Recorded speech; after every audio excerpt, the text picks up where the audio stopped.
C'était une journée apparemment paisible à Greenville, une ville réputée pour sa...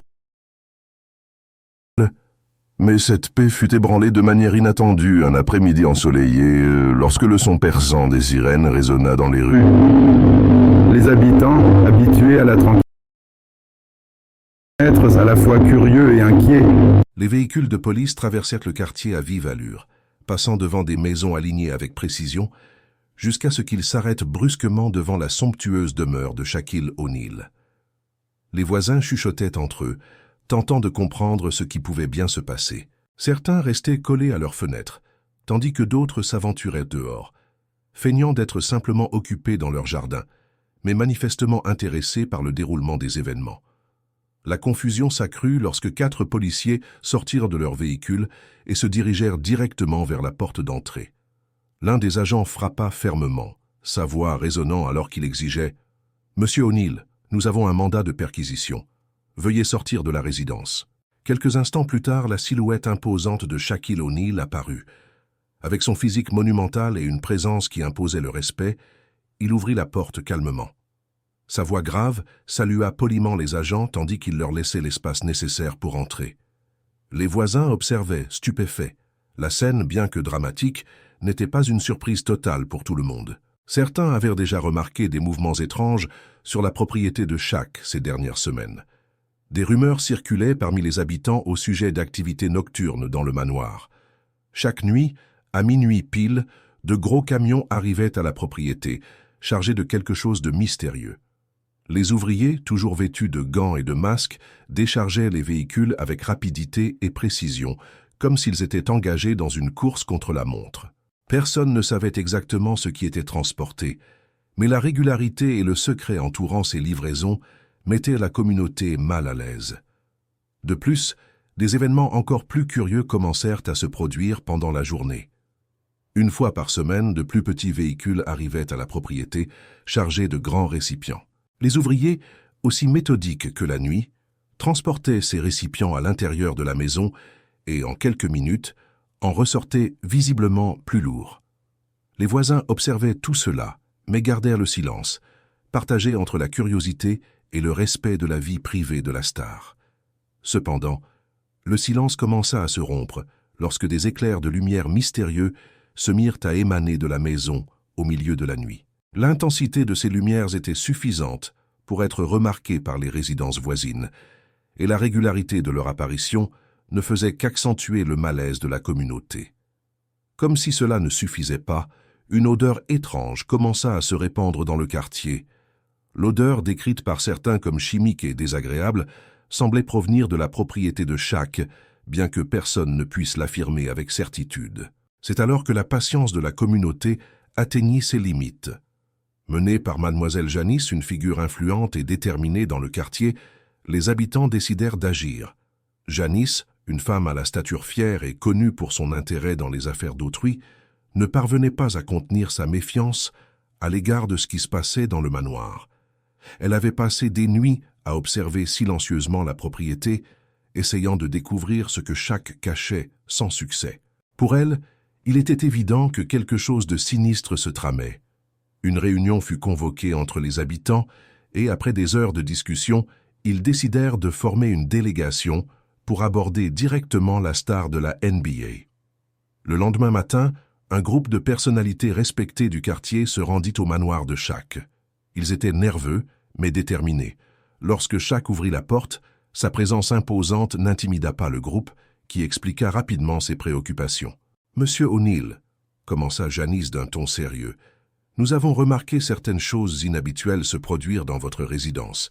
Les autres habitants sont de plus en plus inquiets et nous pensons qu'il serait important d'éclaircir quelques doutes. » Shaq écouta attentivement sans l'interrompre. Lorsqu'elle eut fini, il répondit calmement d'une voix grave et rassurante. « Je comprends vos préoccupations et je vous présente mes excuses pour tout désagrément. Mais je vous assure qu'il ne se passe rien de mal ici.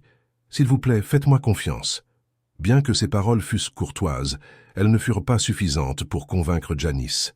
À ses yeux, l'explication de Shaq était trop vague. Déterminée à découvrir la vérité, elle décida d'intensifier sa surveillance. Pendant des semaines, Janice garda un œil attentif sur la propriété, notant chaque mouvement, jusqu'à ce qu'une nuit, quelque chose d'inattendu se produise. Elle entendit des voix élevées provenant de l'extérieur du manoir. Intriguée, elle sortit de chez elle pour observer de plus près. Au loin, elle distingua 2 silhouettes en pleine dispute animée. Bien que la plupart de la conversation échappait à son oreille, une phrase en particulier attira son attention. « Le patron n'appréciera pas cela. Tu as reçu des instructions précises. » L'esprit de Janice se mit à tourner à 1000 à l'heure. Qui était ce patron? Et de quelles instructions s'agissait-il? Elle retourna chez elle, déterminée à utiliser ces nouvelles informations pour faire pression sur Shaq. Le lendemain matin, forte de sa détermination habituelle, elle l'attendit pendant son jogging matinal. Lorsque Shaq apparut enfin, elle courut à ses côtés, sans ménagement.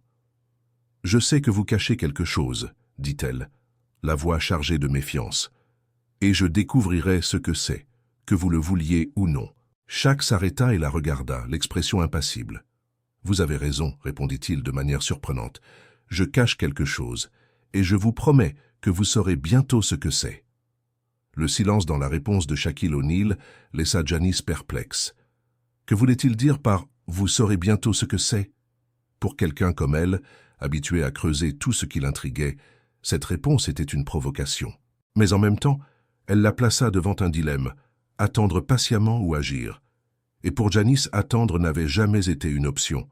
Les jours suivants furent marqués par une tension croissante dans le quartier. Les rumeurs alimentées par Janice prirent leur propre élan. Certains voisins pensaient que Shaq était impliqué dans quelque chose de dangereux, tandis que d'autres continuaient à défendre sa réputation irréprochable. Cependant, le climat de méfiance s'intensifiait à mesure que de nouveaux détails apparaissaient. Une nuit, alors que la plupart des habitants dormaient déjà, Janice vit quelque chose qui semblait confirmer ses soupçons. Il était minuit lorsqu'un camion plus grand que d'habitude arriva au manoir. Contrairement aux autres véhicules, celui-ci semblait étroitement surveillé. 2 hommes en descendirent, tous 2 portant des armes dissimulées discrètement sous leur manteau. Janice, cachée derrière une clôture à proximité, observait chaque mouvement, le cœur battant la chamade. Cette fois, elle savait qu'elle avait besoin de preuves concrètes pour confronter Shaq. Elle utilisa son téléphone pour prendre des photos du camion et des hommes, mais le résultat fut décevant. L'obscurité et la distance rendaient les images floues. Malgré tout, elle ne renonça pas. Elle décida qu'il était temps de faire appel à du renfort. Le lendemain, elle contacta un ami de la police locale, l'agent Martinez, reconnu pour son éthique irréprochable et sa patience, des qualités essentielles pour gérer Janice. « Martinez », commença-t-elle en montrant les images sur son téléphone, « je sais que ça ne paraît pas grand-chose, mais il se passe quelque chose dans cette maison. Nous devons enquêter avant qu'il ne soit trop tard. » Martinez examina les photos et, bien que sceptique, décida de poursuivre l'affaire. Il savait que Janice avait tendance à exagérer, mais il reconnaissait aussi que parfois, ses soupçons avaient déjà mené à de réelles découvertes. Après une brève discussion avec ses supérieurs, Martinez obtint un mandat de perquisition. C'était tout ce dont Janice avait besoin pour finalement révéler ce qu'elle pensait être la vérité. La nuit suivante, Janice parvint à peine à contenir son anxiété. Dehors, elle vit les voitures de police arriver au manoir. Une fois encore, le son des sirènes rompit le silence de la nuit, attirant l'attention de tous les habitants. Cette fois, cependant, Janice ne se contenta pas d'observer de loin. Elle suivit les policiers jusqu'à l'entrée de la maison, le cœur battant à tout rompre en songeant à ce qui l'attendait. Shaquille O'Neal apparut à la porte comme auparavant, calme et poli. « Officier, vous êtes les bienvenus pour chercher tout ce que vous voulez, » dit-il en les invitant à entrer d'un geste de la main. Son attitude décontractée déconcerta Janice. S'il cachait vraiment quelque chose, comment pouvait-il paraître si serein? Les policiers commencèrent à fouiller la propriété, tandis que Janice, pleine de détermination, suivait le groupe de près. Après avoir fouillé les étages supérieurs et le rez-de-chaussée sans rien trouver d'inhabituel, leur attention se porta sur le sous-sol. C'était là, dans cet espace souterrain, que beaucoup pensaient que se cachait le secret de Shaq. L'entrée du sous-sol était une porte lourde, située dans un coin de la maison, presque imperceptible si Shaq ne l'avait pas indiqué. Il les y conduisit calmement et ouvrit la porte. Un escalier raide menait à l'espace en contrebas, et une odeur particulière commençait à se répandre dans l'air. Janice fronça le nez en descendant, sa détermination luttant contre la légère nausée provoquée par l'odeur. Ce qu'ils découvrirent au sous-sol fut tout à fait inattendu. Sous le manoir de Shaquille O'Neal, il y avait un tunnel souterrain soigneusement construit. Au centre de ce tunnel se trouvait un immense réservoir rempli d'eau cristalline, dans lequel des dizaines de poissons nageaient gracieusement sous la lumière de puissantes LED installées au mur.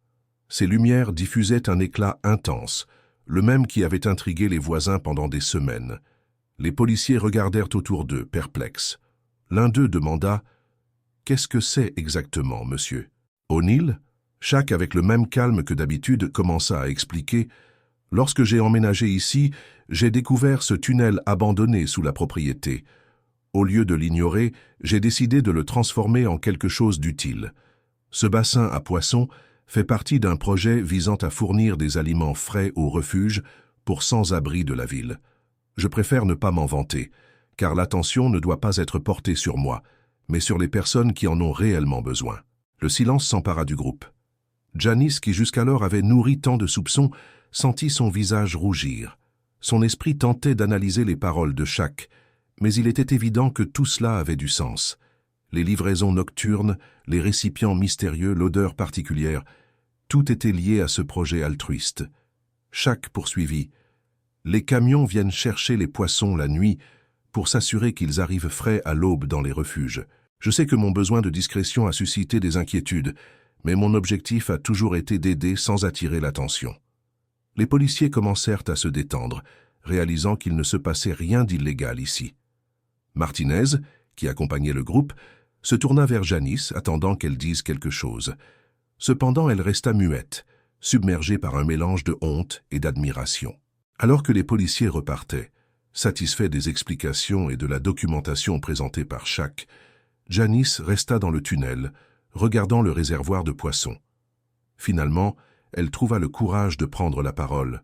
« Je suis désolé d'avoir douté de vous. Je crois que je suis allé trop loin. » Shaq esquissa un léger sourire. « Je comprends, mademoiselle Janice. Vous étiez simplement inquiète pour votre communauté, mais je suis heureux que tout soit désormais clarifié. » Ce soir-là, alors que Janice rentrait chez elle, elle réfléchit à ses actions et à sa vision du monde. Pour la première fois depuis longtemps, elle se rendit compte qu'elle avait peut-être porté un jugement trop hâtif. Plus encore, la générosité de Shaq avait éveillé quelque chose en elle, semant les germes d'un changement. Le lendemain, Janice rendit à nouveau visite à Shaq. Il l'invita à l'accompagner lors d'une livraison au refuge pour sans-abri. Là, elle vit les visages reconnaissants des personnes recevant leur repas. L'impact fut transformateur.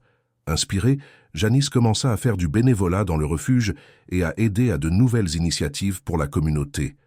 L'ancienne méfiance fit place à une nouvelle détermination. Shaq et Janice, autrefois de simples voisins distants, devinrent partenaires dans des actions qui firent la différence à Greenville. Une leçon essentielle en ressortit. Parfois, nous jugeons trop vite avant de comprendre, et bien souvent les actes les plus silencieux recèlent les plus grandes marques de générosité.